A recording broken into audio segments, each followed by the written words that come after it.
He wore the horse blanket last night, so today we're going to introduce him to the saddle pad. Depending on how he takes it, maybe the saddle.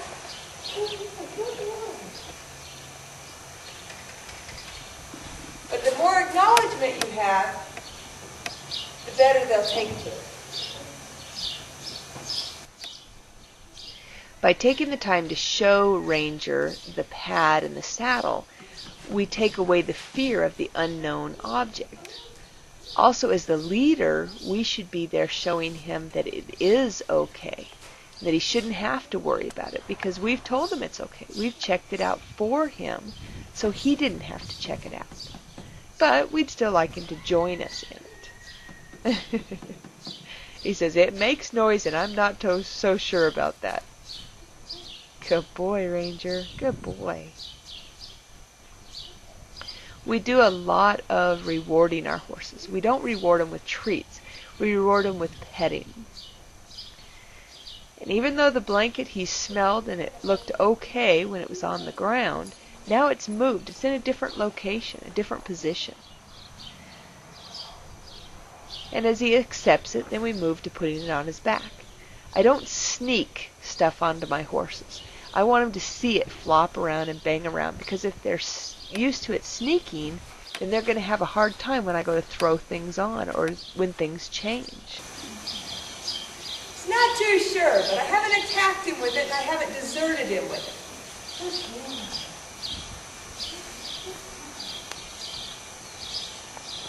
Just keep showing it to him until he finally decides it's not going to be. I like to lead my horses around with the pad on and then take it off and show it to them several different times so that I am sure that they understand it's not going to eat them. We need to make sure that they have confidence in what we're doing with them. And then with everything, we always, if we do it to one side, we do it on the other, because it's going to look funny from the opposite side.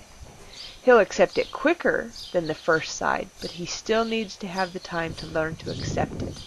And the more places we put it, and the more we play with him, the better he'll get. Now we do the same thing with the saddle. We're going to show it to him, let him sniff it. If he wants to chew on it or something, that's fine. Oftentimes we'll leave the saddle sitting in the arenas, and the horses will come over and paw on them or stand on them, and they're not our good saddles. We get yard sale saddles to let them play with. But once they've killed it, then it poses no danger. There's no threat to it any longer. He's doing good. The more he looks at it, the more he can acknowledge it, and therefore accept it. And when he's ready, then we're going to throw it on. Again, we're not going to sneak. We're just going to toss it up there. Oh, good boy. And again, good boy. And then all the way on. Good job, Ranger. See, that wasn't so hard, was it? Good boy. Now he's really looking at it. He's definitely unsure of what to think about this on his back. And we'll let him move around a little bit. Show him that it's okay. It still hasn't confined him or injured him. Then as he gets more relaxed, we'll go ahead and get our rigging down, and we'll go ahead and get him cinched up. Now we like to always make sure that we have a front cinch, back cinch, and a breast collar when we saddle our horses. We feel it's important to help keep the saddle in place, and at the same time, it gets them used to everything. If you take it away later, it's not a problem. But if they've never felt it, it could scare them later on. Now that I'm starting to get the cinch on, I like to pull it up tight a couple times, just get him used to the feel of that before I actually latch it on there, so that he can understand what's going to happen. What scares him is when you cinch him up, then they go to move and find out something just attacked him. When you decide to cinch him up, make sure you're totally committed and get him snug enough that if he does go into bucking or something, that he's not going to lose the saddle. It's really important with these guys. You don't want to have a bad wreck and a bad experience.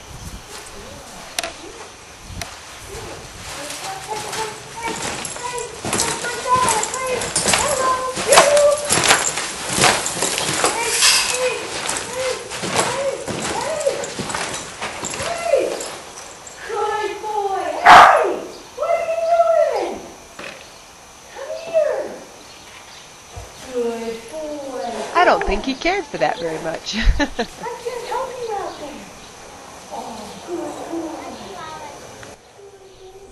Now, if you could hear that, as he went to bucking, I started yelling at him, trying to get his attention, and I did jerk on his face. I don't want him to think that that's acceptable. But as soon as he stopped and looked to me, I told him what a good boy he was because he paid attention to me. So therefore he's starting to realize that those things are unacceptable. And then he'll work better for us, being able to know what is acceptable and what isn't. And then once he came up to me, then we need to go ahead and get our breast collar on, because that will help keep the saddle from rolling if he does continue to buck. It's very common for a horse to buck when you first saddle him, just because of the fact that something's grabbed him. They go to move and it grabs them more.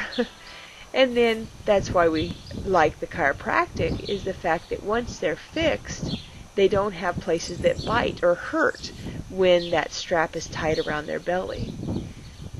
We hope to get him fixed real soon, but at this point he's going to have to learn to survive a little bit.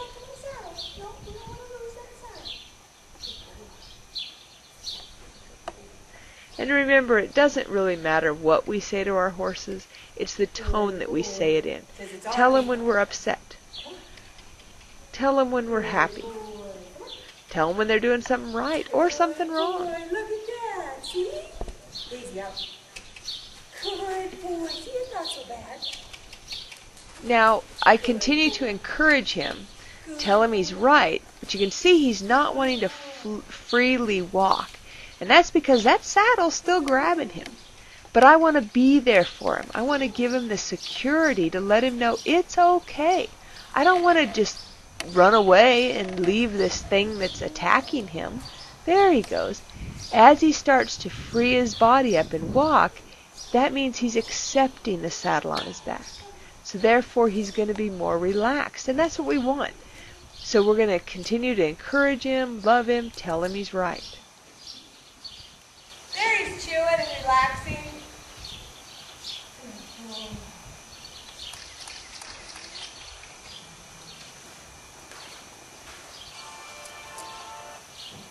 It's not at all uncommon for them to buck. The thing is how do you handle it? The idea is to show him that that didn't gain him anything and that's wrong. He's like, okay, I'm sorry. I didn't mean to. Good boy. Any of them can make a mistake. It's what they learn from their mistakes that's important. Now we'll put a halter on him and just turn him loose for a while with his saddle on. Let him get used to the feel of it. And we'll finish cinching him up because he's not real tight yet.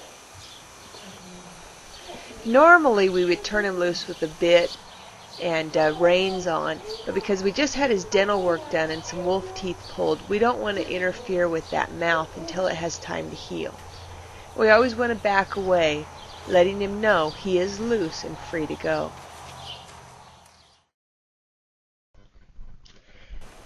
Now we worked with Ranger with our flag off horseback, and we did pony him around some in the indoor arena.